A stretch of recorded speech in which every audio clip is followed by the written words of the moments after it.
booties for black girl nerds.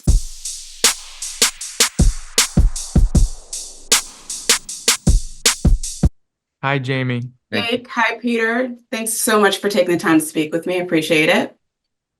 No problem. So, Jake, I'm going to start with you. One of the things that I could not wrap my head around was the fact that Rusty has these, tender moments with Carolyn that we see play out through the series, through these flashbacks, but yet he spends these sleepless nights watching and perusing through these homicide photos of her corpse. And I'm just wondering, how is he able to disassociate like those tender moments and those memories of them having, a chat at the bar and hugging and kissing to seeing images of her post-mortem? This is a good audience question, I think, you're getting at something, I think, potentially made to pose some question marks about Rusty. But I would say I actually had that same question early on, and I think there is a sense, probably in the position that he's been in, that there is probably a dissociative thing with his character in terms of being a lawyer and trying to try these cases, being understanding, that. But they're like surgeons in a way. Yeah, in lawyers, a way. you Don't want to get caught up in everyone's emotional situation, or you're just going to be in constant heartbreak. Yeah. It's that's part of it. I think so. I think that we all have, everyone in the show. I think that's one of the things that's interesting is, I play someone who's obviously envious on some deep level, but is really, really clearly just going about his job in the way that he thinks and not connecting the feeling to what he's doing ever. Mm-hmm. This is something that many people in the show do. I think it's one of the things that causes some of the twists and turns and plot conflicts and all of that. There's also a thing in the show that these things happen immediately, right? Like the events themselves that they're put in, like they get this information and they're sort of immediately just sort of trying to figure it out. Like they're in the midst of it. And then they're role-playing. You're on the defense for the first time. We're all playing these roles around something that's a real thing. It's almost like if somebody were to be like, okay, and your family member just died, let's do a play about it. Like as actors, and we'd be like, okay, we'll act it out. I mean, but the show itself provides the disassociative layer, which is work. The cognitive dissonance there is just so intriguing to me. I really enjoyed watching that dynamic. Peter, for you, did you feel any sympathy for Tommy as you were immersed in his character, or did you develop a disdain for him? I only have sympathy for him. I only have sympathy for him. To this moment, I only have sympathy for him. I mean, the character flaw that he suffers from is basically just having no peripheral vision. He only sees... He's like a guy with a hammer where everything looks like a nail, He only sees what fits what his unconscious wants to fit. He doesn't know he's doing that. We all do that on some level every day. I think one of the reasons that the character rubs at people a certain way is because the feelings are probably familiar, like that feeling of being around the most popular kid in school. It actually reminds me of this movie I did, Shattered Glass, where the other character in it is the most popular person in the office. And I'm trying to execute what I think is just justice, but it seems like to do that, I'm going to have to take out the person I'm envious of. However, I'm not going to let envy get in the way of it. You're talking through all of these things inside your mind all the time where you're like, it's unfortunate, but I'm going to have to do this, So I actually, people tell me all kinds of adjectives about the character, and honestly, I feel still hold him right here. Wow, so intriguing. Well, I ate up this show. I watched all the first seven episodes. I really need to see episode 8 to see how this story ends. So thank you so much for taking the time to speak to Black Girl Nerds. I really appreciate the conversation. Thanks so much. There's only 7 episodes, by the way. That's it. There's not a. That's such a good. No. We've done that to almost every person. They're like, And we what? will point you toward Morso Stoves, the proud sponsor of this TV show. Oh my God. Thank you so much, Jamie. Take care. Bye. Thanks so much for taking time to speak with me. I appreciate it. Hi, Jamie. Hey. Hey, so Nana, I'm going to start with you. Along with Rusty's attorney, Detective Rodriguez seems to be one of the few people that believe in Rusty's innocence and assists him on this journey to absolve him. What do you think she sees in Rusty that others don't? I think she sees, that's a good question. I think she sees, his compulsion to want to do the right thing, like historically, right? Like a lot of that is history, and the which is the foundation of their relationship. It's the foundation of all relationships. And so I think she's just seen him want to do the right thing over time, and so she just is inclined to believe him. But like she rides for him, but she does do so begrudgingly. She's not like happy to be there, But yeah, she's loyal. Yeah, there is that point where she's like, I'm not really doing this for you. I'm doing this for someone else. So yeah, absolutely. OT, to you, there was this very distinct accent that I picked up on with your character, and even the cadence of the tone of this accent to Nico's voice that was just very intriguing to me. So was that scripted or was that created while you were working on this character? Yeah, it was kind of created while I was working on the character. And I was a bit nervous, to be honest, because I didn't know how people would take it on the first day, because it's a definite decision, do you know what I mean? But there was something so like pompous about him. And, there's this thing, I think, sometimes politicians, political types get accused of kind of like making themselves other and kind of having this pretense. And I just started exploring what that would look like vocally. And that came out.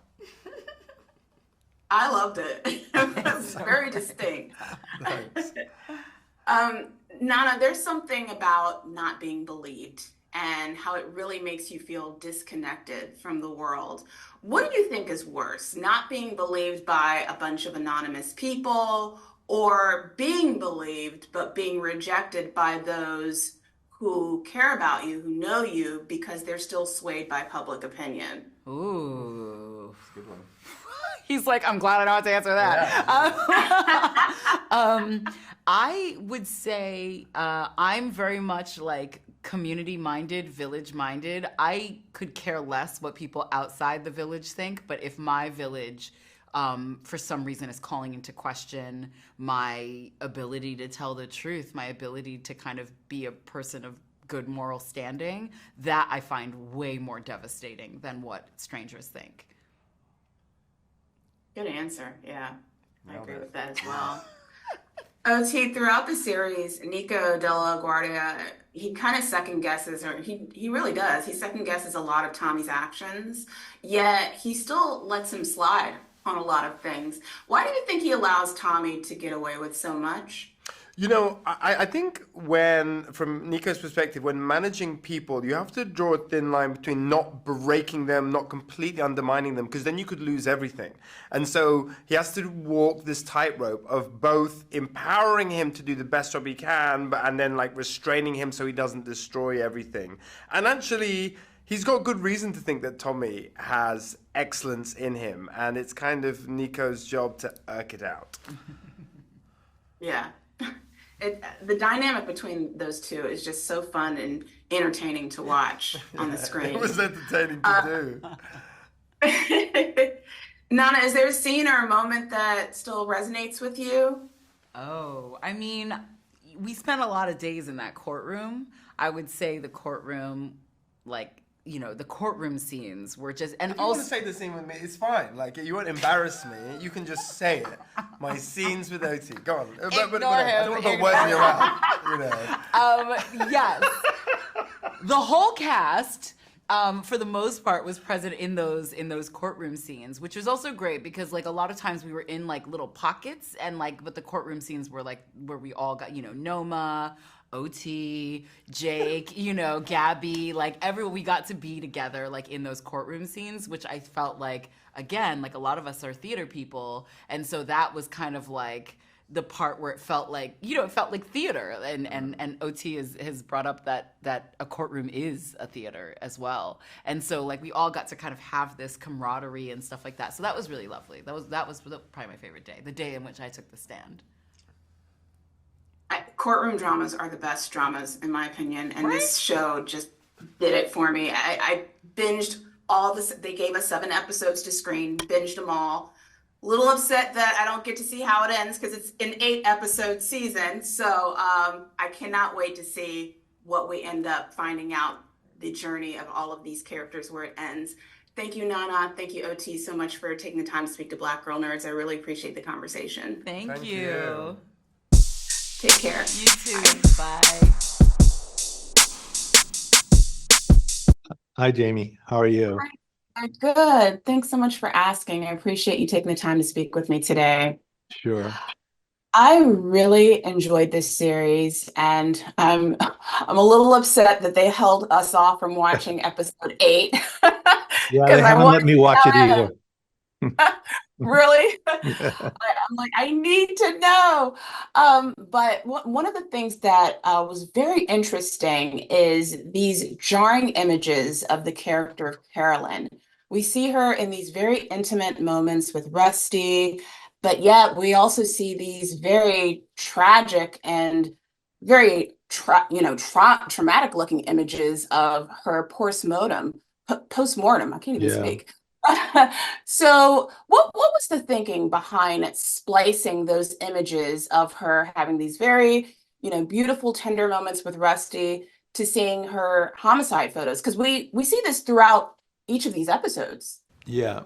I think that the credit goes to Ann Switzky and Greg Utanis, who directed it, because they had to be very judicious with those cuts, and it's something that we wanted to capture.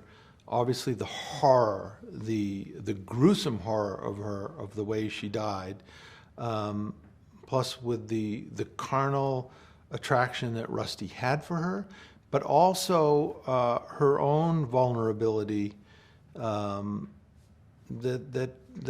she brought with her love or affection for Rusty. We all saw Carolyn as a very lonely character, and she attached herself to the law and by extension Rusty, but she was fragile and vulnerable in her own right, and we wanted to make sure we captured that. How you do that filmically, that is not my thing. If you talk to people about my process, they'll probably say he should be on radio. Visual stuff is and I turn to our directors and trust them and rely on them to tell that kind of storytelling. And we wanted to do it with film and not with words.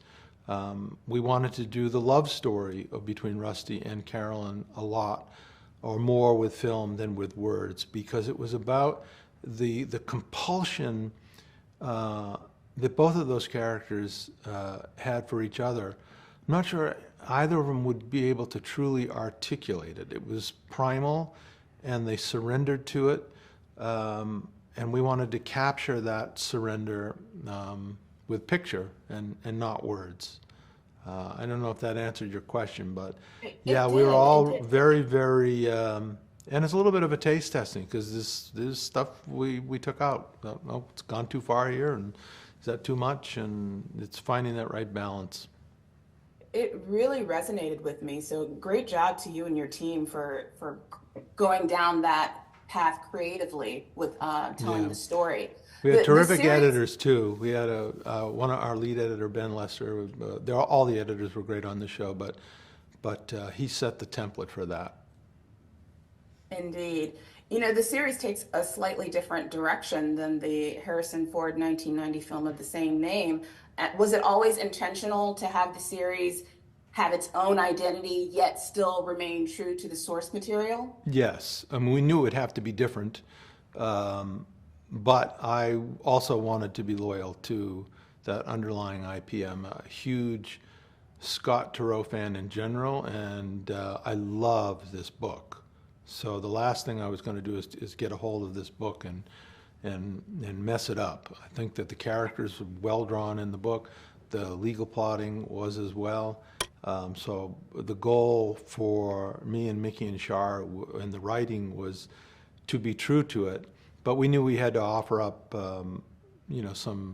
some changes to make it viable for a miniseries in modern day viewing. Mr. Kelley, I've been a fan of your work in television for many, many years now, so it's been an honor and a privilege to be able to speak with you today. Thank you for taking the time to speak to Black Girl Nerds. I love this series. It's brilliant. You. And yeah, I need episode 8. I need to see how this ends. We're going to get it to you. It's coming. All right. Thank you. Thank Take you. care.